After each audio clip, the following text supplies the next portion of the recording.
Hey artists, today we are going to look at all of my silver black velvet brush collection, and we'll be making some marks, and I'll be comparing them with my other favorite brushes, the Princeton, the Christy Rice brushes. So if you are interested to know more about these brushes, keep watching the video. Alright, so these are my silver black velvet brushes that we are going to test today. Let me show you what I have. These are my round brushes. I have 5 sizes, 4, 6, 8, 10, and 12. And then I have 2 flat brushes and I have 1 oval brush. So I'm very excited to make this video.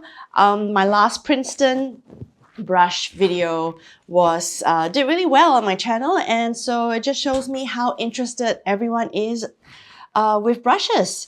All right, so we all know, or maybe you don't, that these are pretty expensive brushes, all right?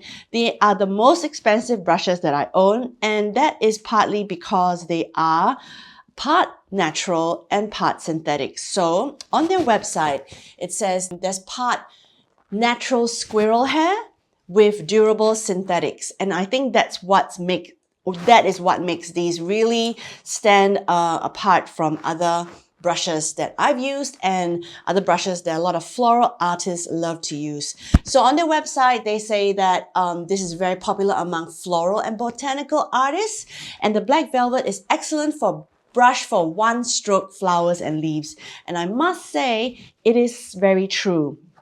I did use these a lot. They were my favorite brushes at one point, but they didn't after a while, and I'll kind of explain a bit more, okay, why they're just not my everyday go-to brushes. So, all right, let's begin first with the round brushes. In this video, I will also compare all the brushes to my Princeton brushes and some other brands that I use most often, and we'll just look at the marks and see what the difference is, and I'll just describe the feeling of painting with them differently. All right, so firstly, let me just show you the first brushes that I actually got from Silver Black Velvet was actually this set, which is made out of number 4, 8, and 12, come in a little set that I bought, I think, online on Amazon. I actually honestly don't even remember. It's probably about 3, 4 years ago. And I'll put a little picture of this set here. And I think right now, this is 150 Australian dollars on the Australian Amazon side. I could not find them on the Amazon American side at this point, the US side. So go and find it for yourself. But, you know, 3 brushes for $150 was quite a splurge, but I really, really wanted to try it because some amazing floral artists out there use it. I think Jolie Poir was the first one who was painting with them, and she loves these, so I had to try. So this is the first bunch that I bought. And then when I traveled back to Singapore, we have an art shop there called Overjoyed that sold these brushes, and I just wanted to buy something. You know how it is when you go to the art store and you're like, I just need to get something. So what I did was I actually got the 6 and the 8 that fell in the sizes between the 4, 8, what am I guessing? The 4, 8, and 12. So I bought the 6 and the 10, sorry, 6 and the 10. So that completes my round brush set. I have 5 of these round brushes. Okay, and then after that, I went to buy these 1/2 inch and 3/4 inch flat brush. And if you follow me on my channel, you know that I love a flat brush. I often use my Princeton Heritage flat. And so I thought, you know, I really wanted to try the flat brush. I went back to Singapore, went to Overjoyed. They were having a sale. I got these at a discount price. Normally, they are ridiculous, sorry, but this is like 54 Australian dollars. And the 3/4 inch is right now 77, but I think I got them at a 30% discount, so I was quite happy. And then my most recent purchase, again from Overjoyed, is this oval brush, oval wash. Okay, so I bought this and it arrived just a couple of days ago. I have used it already, and it is such a surprising brush, and I'll explain why in a bit. All right, let's jump right in. Firstly, let's grab the round brushes, the 5 sizes I have, and let's start with, I guess, the one that I would use most often if this was my regular brush, the size 10. So I like a size 10 in most of the other brands as well. The wonderful thing about this brush is it's really thirsty, as in you can feel it really grabbing a lot of water. a lot of paint and pigment into just one brush load. So I'm just going to paint for you a nice long stripe with my Meeden watercolor paper. And why not? I'll just in fact show you how long I can stretch this till I get like almost a dry brush effect. All right, so I'm actually right now going to compare that to my Princeton Heritage round brush. Also a favorite brand of mine because of my watercolor hero, Jenna Rainey. She uses Princeton Heritage, so I'm going to grab the same. And also, it's thirsty, but it doesn't feel as thirsty. And the shape is slightly different. So with the black velvet, there is more of a bulbous fatness in the middle and a really sharp point. And the Princeton Heritage is more straight down with a sharp point, but maybe not as sharp. And as you can see, it kind of drags out to already a dry brush effect. That's how much difference these two hold. Okay, so the other thing I want to test also I want to show you is how pointy of a tip this gorgeous size 10 silver black velvet can make. Okay, the tip, now this brush is an old brush. I've had this for, I don't know, 3-4 years now. But it still has this beautiful, this ability to get a really fine tip. All right, sorry, that's a bit shaky. I might need to just turn it at an angle first. Okay, that's not very straight and not very sharp. There we go. Okay, I'm a bit more warmed up here. So just remember, this is a size 10 round, not even a size 4, right? Okay, and comparing that with my Princeton Heritage, I feel really bad. I'm not trying to like, you know, say anything bad about Princeton Heritage. It's actually a really cool brush. I do like it, but it's a little bit, all right, I'm disproving my point. I still can get a really nice sharp point with that. All right, so maybe in this example, it's not true. Okay, so let's actually paint some brush strokes, some leaf strokes. All right, so, all right, let's change up the color a bit. Let's grab some Sap Green. Okay, the beautiful thing about this brush is it really creates the most perfect leaf shape. Okay, so let's just paint some leaves. Don't be too stressed about it.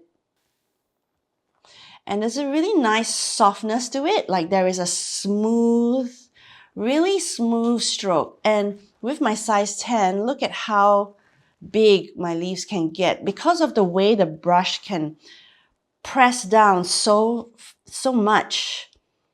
I really can get a beautiful big bulbous leaf. All right, so let's try it with the Princeton Heritage.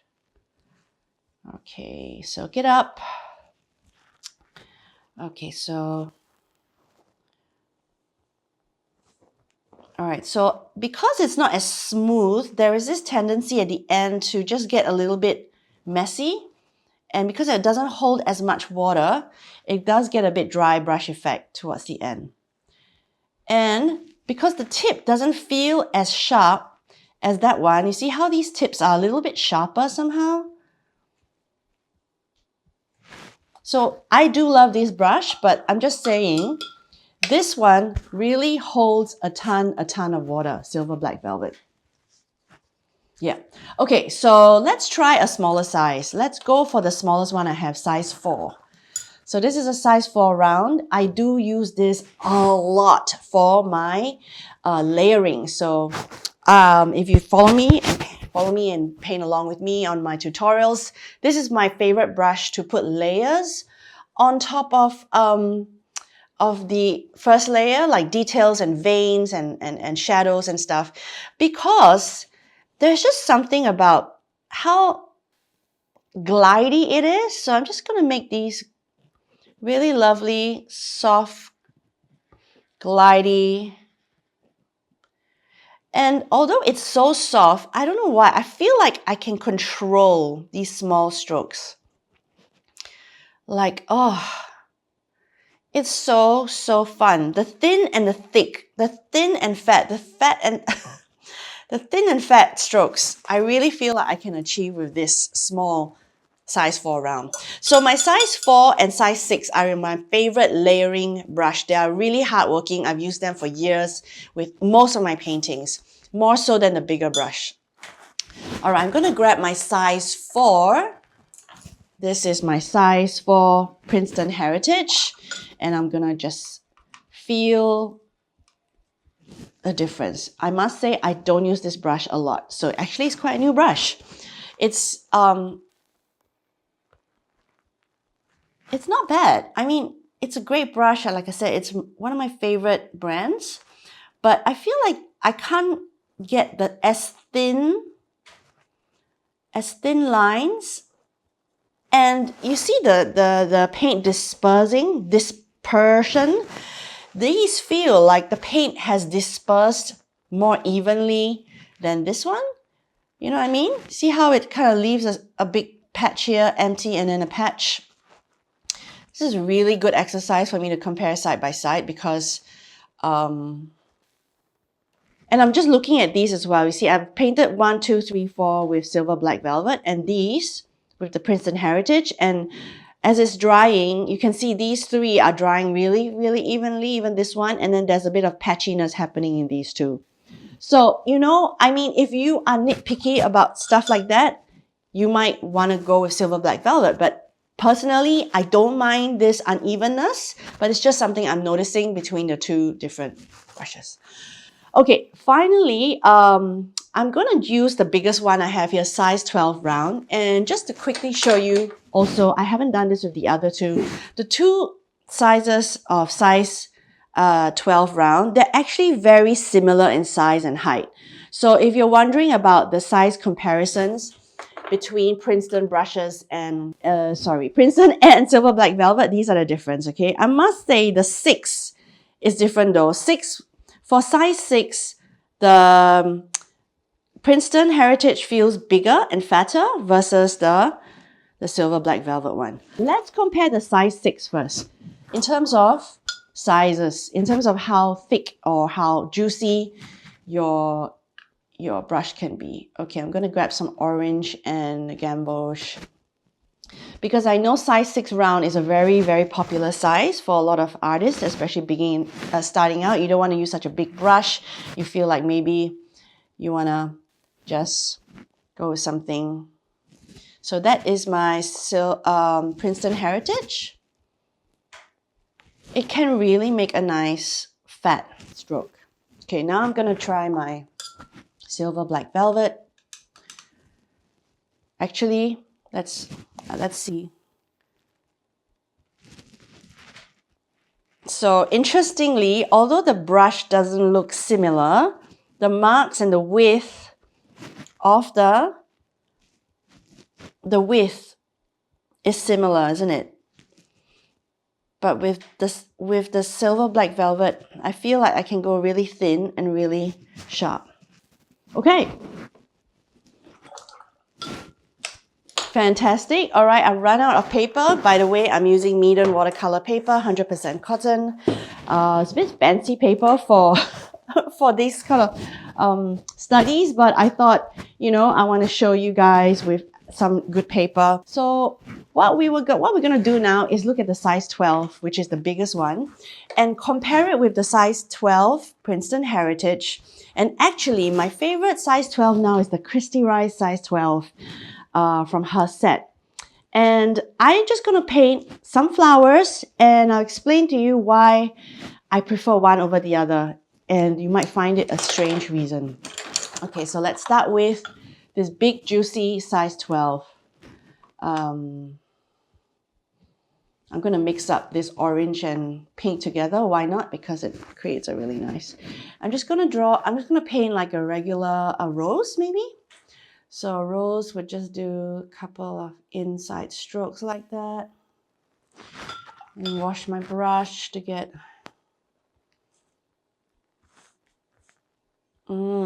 So look, this brush, I mean, it creates the softest petals, like, you know what I mean? Like just really soft, smooth, sharp lines. And you can even make it like really, Nice sharp line. I'm just going to drop in a little bit of alizarin crimson into the inner petals.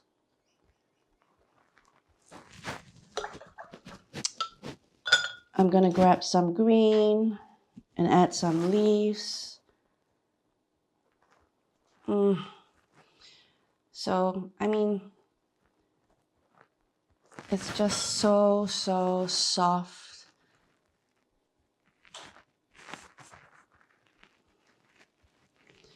Glidey and smooth. Soft, glidey and smooth. I really feel like, look, I even lifted some of that color. It's gorgeous. I'm gonna grab a bit of yellow ochre. Drop that in there. Maybe drop some of the yellow inside. Okay, just a quick example of this one here. All right, next one. I'm gonna grab the Christie rice actually. So we're gonna compare that with this Christie rice, and this is 100% synthetic. There's no squirrel in it, and it is size 12, and I'll link the link to purchase this in the description below. So it's stiffer, and with the stiffness comes a little bit more control, and it's minor difference, okay? So why I actually gravitate towards this brush more than the Silver Black Velvet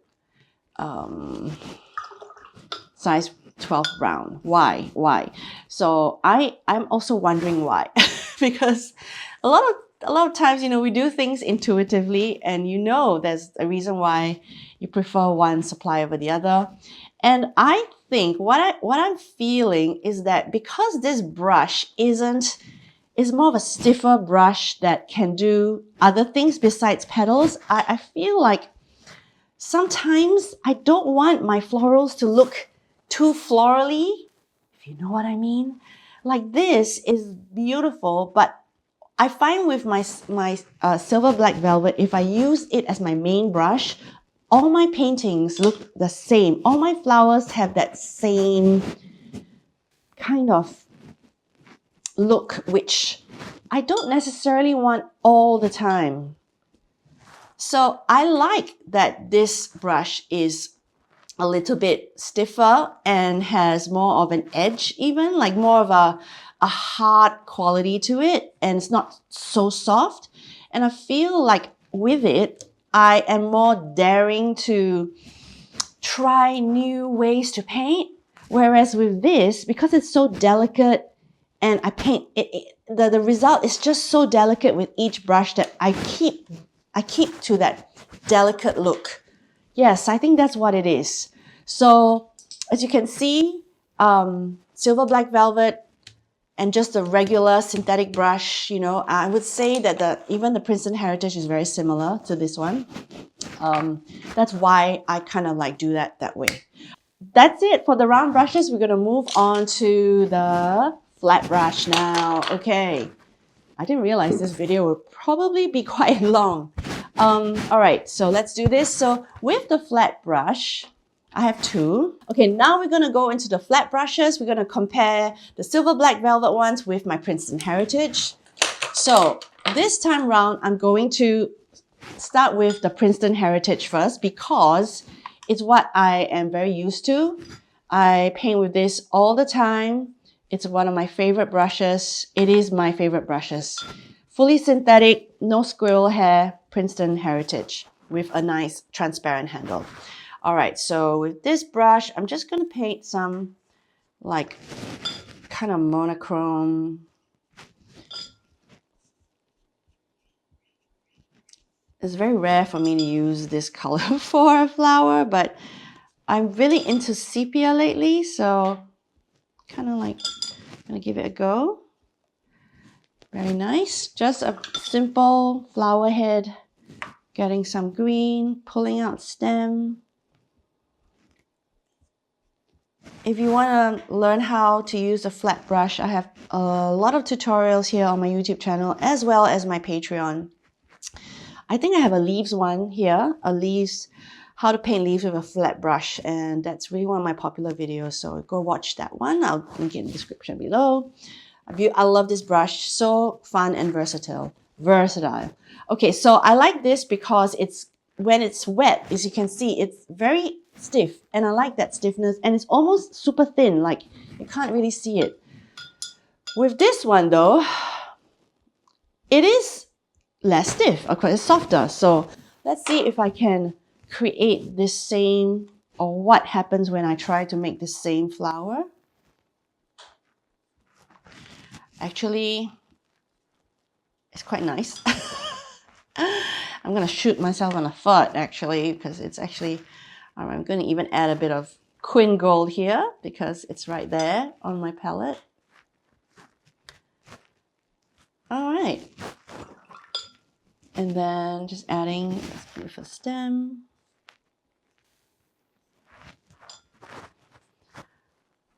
All right, okay. You know what? I actually do love it. I do like it a lot, but what I've experienced before is that because this is much softer of a brush, it doesn't create a thin enough line for me to get the thin parts of this brush, this mark, versus my Princeton Heritage. So I haven't been using this one a lot, but you know what? I think I want to give it a go and give it a chance and try this out even more.